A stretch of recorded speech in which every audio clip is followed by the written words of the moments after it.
I am, okay, sorry, I got a little warning. So it says recording in progress. So again, my name is David Fitzgerald, financial planner at Together. I am located in St. Louis. I help our Ohio members remotely. If you can see my screen here, you'll see two happy people because they're on their road to retirement. And so what I want to do today is just have an educational seminar that hopefully you find helpful and sticks with you for quite a while. I'm one of the credit union's resources, so I am very available for questions and answers and all that sort of thing. So the first thing is, what do you see whenever you see retirement? So for you, is this a reward for a lifetime of work? Are you into volunteering? Will you be traveling? And retirement it could be a third of your life at this point. So planning is essential. So trying to figure out your income needs is number one, and protecting your nest egg. So really, what affects your income needs? So your retirement age is one of the biggest ones. The length of retirement, which is obviously related to your age when you retire, your healthcare needs, projected inflation, and the one you have control over, your lifestyle. So your retirement age, obviously, the earlier you retire, the shorter of time you have to accumulate those funds. So, and also, the longer those funds have to last. So you'll see on here, Social Security isn't available till 62. So a lot of people wait till 62 to retire. And Medicare eligibility isn't available till 65. So Social Security, it starts at 62 and on a yearly basis goes up 8% per year until you take it. So if you decide to take it at 66, it goes up 8% every year.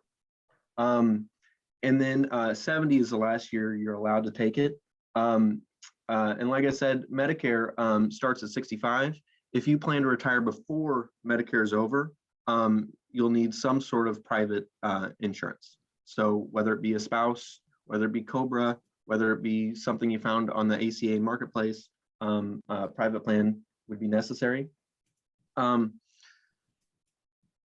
Here you can see that the planned retirement age, most people plan to retire later than they actually do. So unfortunately, life happens, and there can be downsizing at the workplace, there can be health issues, there can be family issues, but a lot of people, unfortunately, retire earlier, which again gives them shorter time to accumulate, and the money needs to last longer. And then the other sort of issue that people are dealing with is we're living longer. So the longer that you go, or the longer that you live, obviously the longer your money has to last. And then healthcare factors in, obviously, the older that you get. A 65-year-old in good health can expect to live 20 to 30 years in retirement. So the real question is, are you financially prepared to live that long? So as you can see here, healthcare, these are, so 2017, 18, 19, and 20. 3 of those 4 years, healthcare inflation rose faster than the rest of inflation. So, and you can see in 2019, it was quite drastic. What I would say is 270,000 is the average, including prescriptions, that somebody would need for expenses in retirement. So that's just healthcare. That doesn't include other living expenses. So expect, as you get older, as healthcare expenses will continue to grow.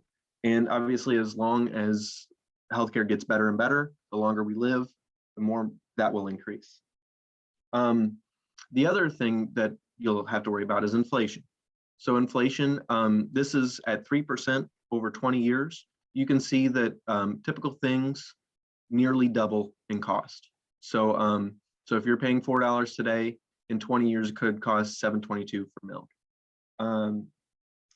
So lifestyle is kind of the only factor that is under your control. So, but you're going to have to wonder, what kind of lifestyle am I going to have in retirement? So am I going to be traveling? Am I going to be living very exotically and want to kind of, like I said, have a reward for my lifetime of work? Or is your reward for a lifetime of work just simply being in the living room with grandkids and reading? Obviously, reading and playing board games is less expensive than traveling the world. So, so they say to project about 70% of your pre-retirement income, your salary while you're working, while you're in retirement. So 70 to 100%, depending on how lavish you would prefer to live. Your possible source of income. So Social Security, part-time employment, personal investments. Those are all obviously places to get income. Pensions are another big one, but obviously those are slowly fading away as they're being replaced by 401ks and 403bs. So Social Security is replaced about 40% of income for people who are 65 years or older. So Social Security is based on your 35 highest years of earning. So whatever your 35 highest years of earning, that is what your Social Security is based on. And then it's also based on the age you take it. So as I mentioned before, it goes up on a yearly basis, on average out for a year. It's 8% per year, starting at 62, all the way up to age 70.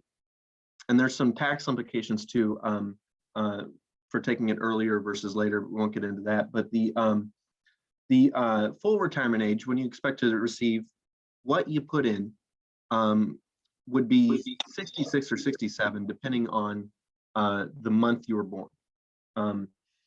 So the next one here you'll see is, so a lot of people plan to work in retirement. 74%, 3/4 of people plan to work during their retirement.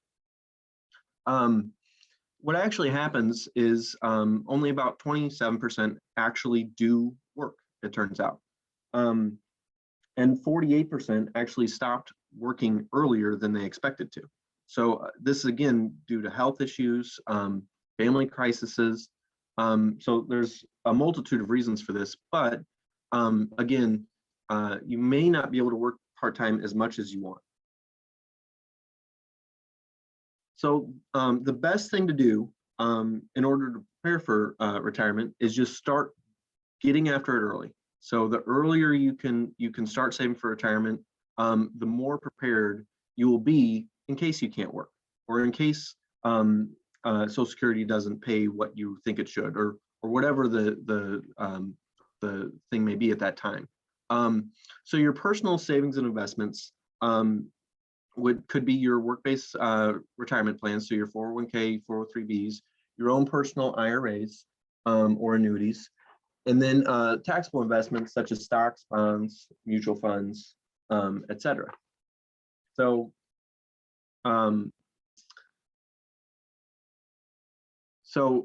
now in your tax-deferred accounts, so these are your work-based retirement plans, the 401ks, 403bs, traditional IRAs, annuities. These are all considered tax-deferred. And what that means is that you haven't paid tax on them, and later you'll pay the tax whenever you actually take the money out. So what that means is that you get, in this example, 6% on the whole amount. So on everything that's in there, since you haven't been taxed or it hasn't been taxed yet, you get 6% on a larger pool of money. So your money after tax, assuming a 24% tax rate, in this case would be $43,651. Or whereas if you already had paid the taxes, it'd only be worth $38,104. You can see here your work-based retirement plans. You're allowed to put in, so for 2022, it's $20,500. If you're over the age of 50, you can put in an extra $6,500. So so you're 27,000 total if you're over 50. You're allowed to put in to a 401k or 403b every year, and then it's usually a good idea to get the employer match. So, so if your employer is offering you a match on your 401k, it's almost always a good idea to take it. Now, keep in mind with these retirement plans, if you take it out early, if you take it out before 59 and a half, there's a 10% penalty. So you generally want to leave it in until you're eligible. And then at 72, you'll have to start taking that money out. The government will require required minimum distributions on any employer-sponsored retirement plan that's pre-tax or your traditional IRAs. So some 401ks have what's called a Roth option, which is an after-tax contribution. So so in this case, instead of it growing really tax deferred, it's growing tax-free. So the distributions are tax-free when you take them out, but they're taxed up front. The downside of this is they have to be in for, your contributions have to be in for at least 5 years.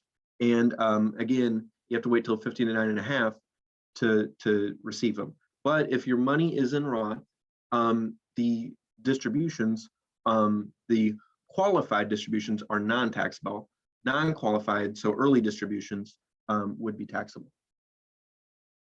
So, and you can do both at the same time. You can do pre-tax and Roth into a 401k or an IRA at the same time, as long as you don't exceed those limits we talked about. So a traditional IRA. So this would be outside your work retirement plan. You can see broad eligibility. There's no income limits on a traditional IRA. This is pre-tax money, and you're allowed to put in up to $6,000 per year or $7,000 after the age of 50. So one advantage that a traditional IRA has over 401ks is you're not limited on your investment options. So a 401k or employer plan may have a menu of mutual funds or accounts that you can choose from. A traditional IRA, there are no limits. You can buy many different financial products: stocks, bonds, mutual funds, ETFs, etc. So again, you have to worry about early distributions with this. Any money that comes out before 59 and a half usually would have a 10% penalty plus taxes. Any money that comes out after 59 and a half that's qualified is just taxes would come out as well. And you're going to have to start taking this money out at 72. So that's when IRS requires required minimum distributions. So your Roth IRA is another tax vehicle that you can use to save. Once again, these are after-tax contributions. There is a 5-year waiting limit to pull money out. You have to wait for a qualified distribution. You have to wait until 59 and a half. And again, like I said, the 5 years. There are no RMDs because all of this money is after tax. Qualified withdrawals are tax-free, and it grows tax-free.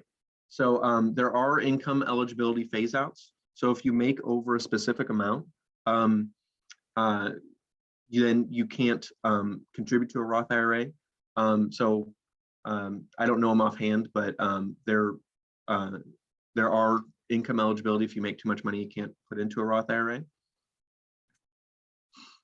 So annuities are, they go in after tax. So if you bought an annuity, you'd pay in with after-tax money, and it accumulates tax deferred.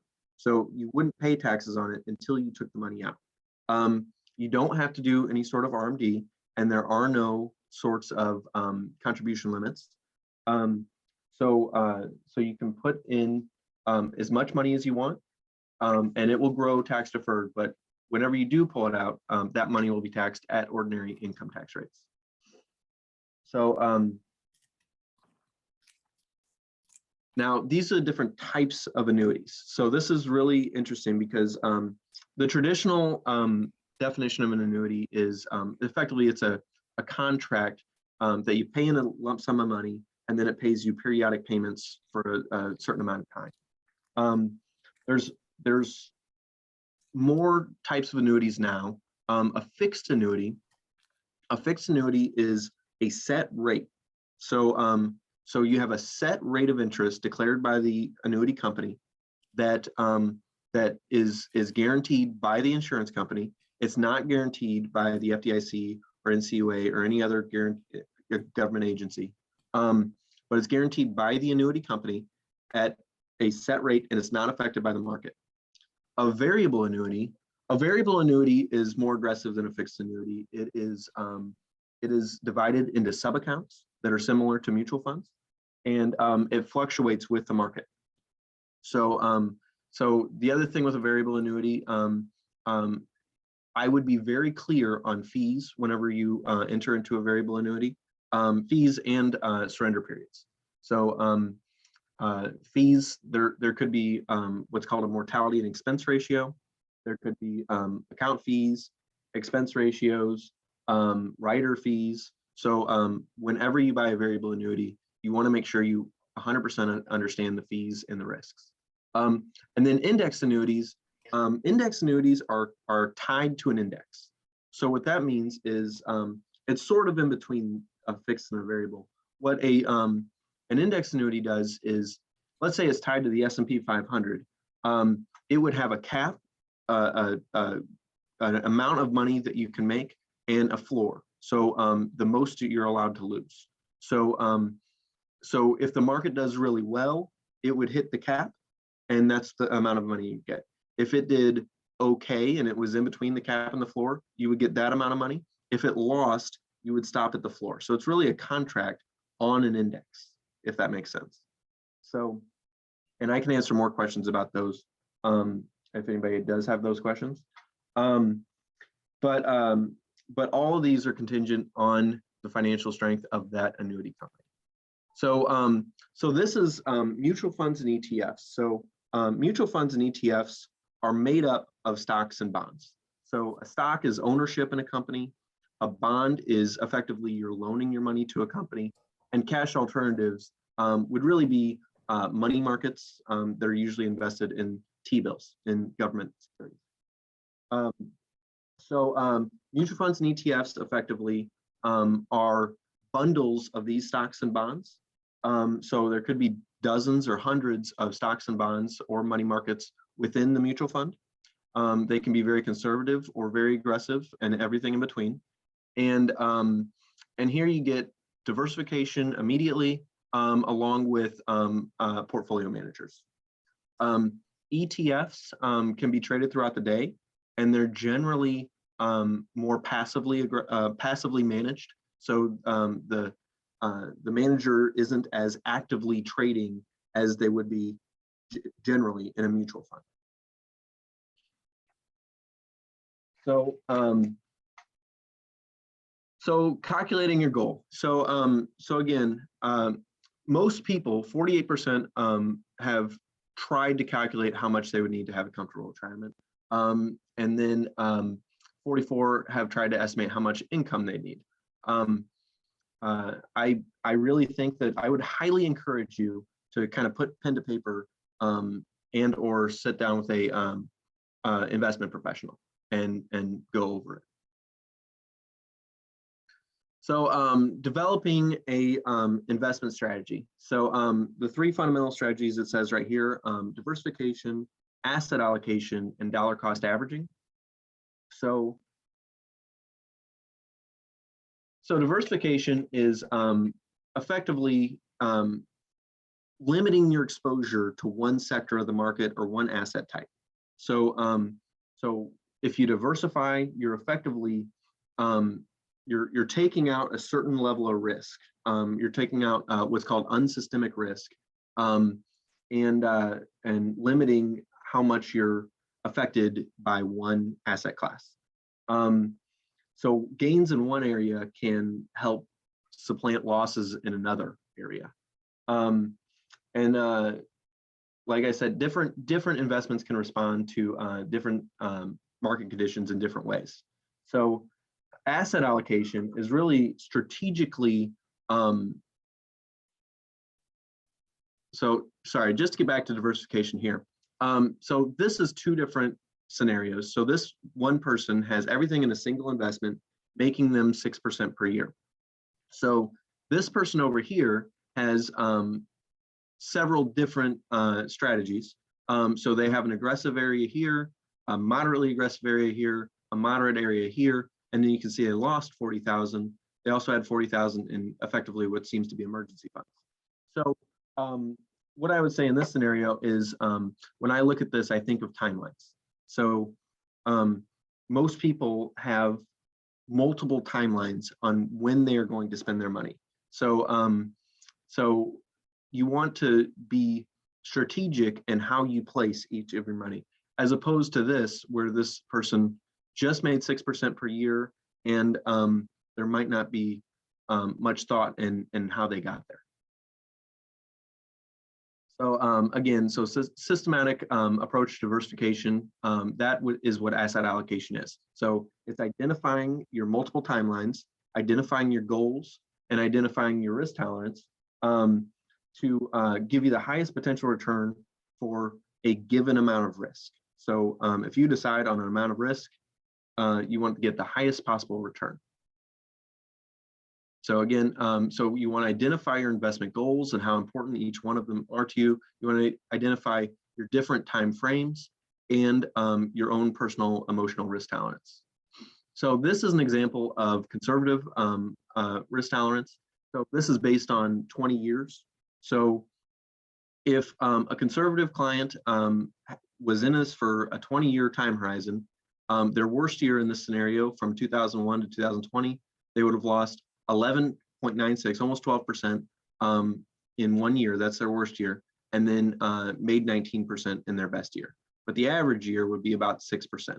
So a conservative person would have much less volatility than, say, an aggressive person.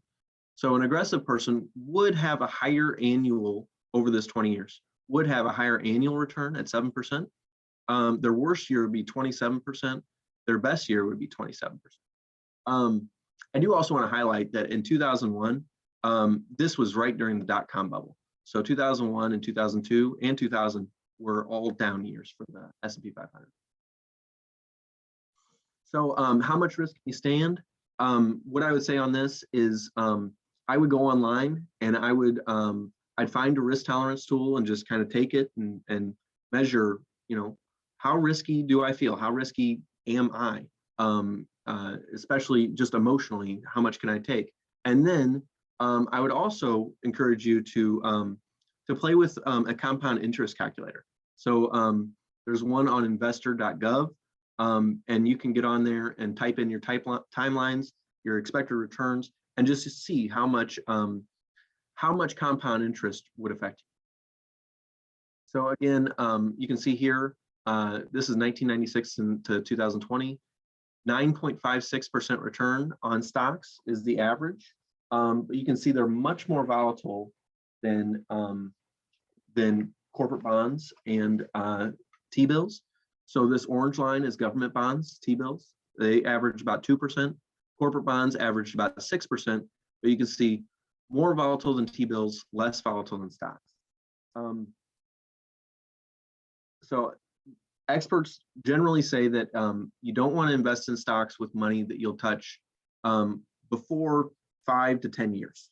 So if you're looking to spend this money within, a 0 to 5 year timeline, you would more than likely want bonds or T-bills.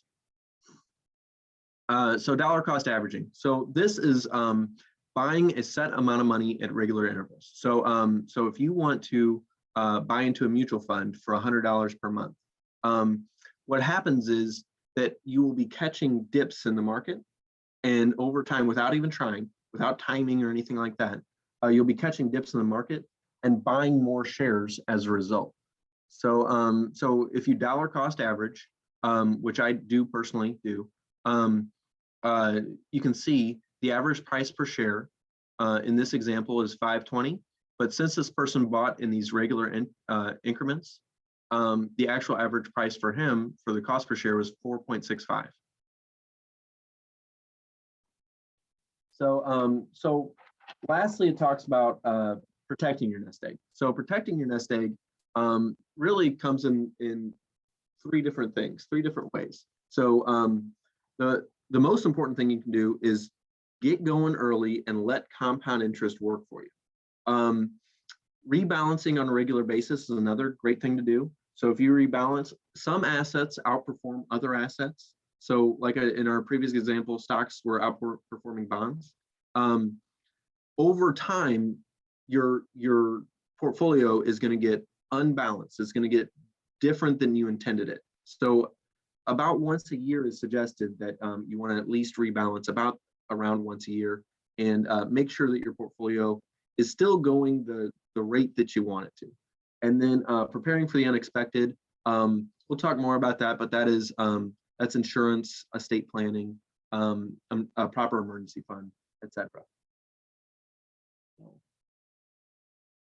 So here's an example of compound interest. Once again, I'd encourage you to kind of open your eyes to what compound interest does. So if you started saving at age 20 for retirement, $3,000 per year at a 6% annual return, it would turn into $679,500. If you did the same thing at age 35, it'd be $254,400 at 6%, 3,000 average. And at 45, on a 20-year time horizon here, it would only be worth $120,000. So if you're over those ages, don't get discouraged. I would just say, kind of get motivated and get after it. What I also say is, so you can see here, just so you know how much, if there was no compound interest, if they just put this and they made 0%, this would be worth $135,000.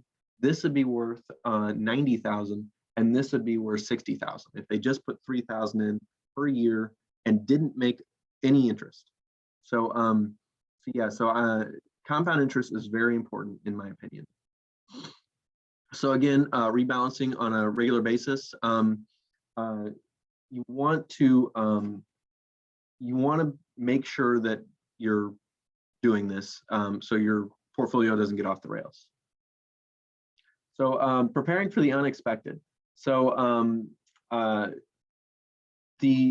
preparing for the unexpected, you want appropriate life insurance coverage would be one of the biggest ones.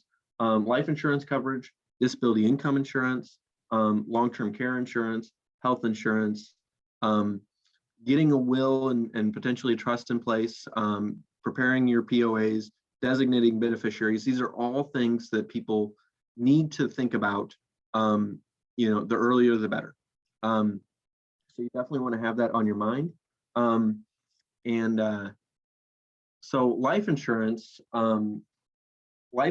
is really, there's lots of different purposes. The big ones would be your funeral expenses, settling debts, including your mortgage, children's education. One of the biggest ones would be replacing your income. So if you're not here, that income's not getting earned. So replacing your income would be a major one. And then leaving an intended legacy.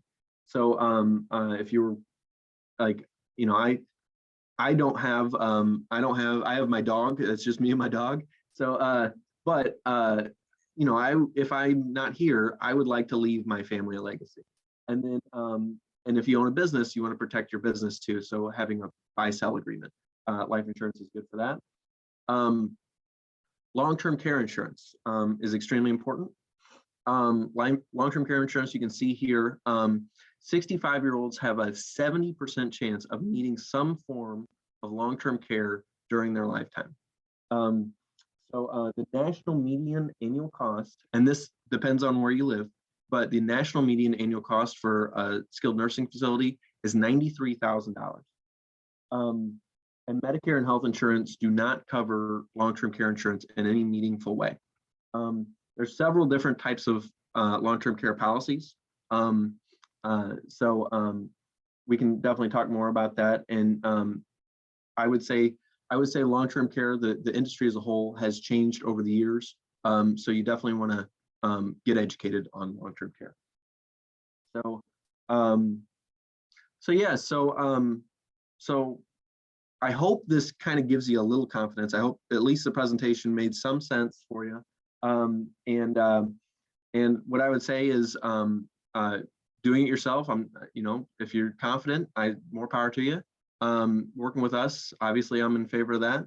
And procrastinating is my default. So I would say, don't do that. Saving now is better than saving later for sure. So like I said, with that being said, thank you guys. I know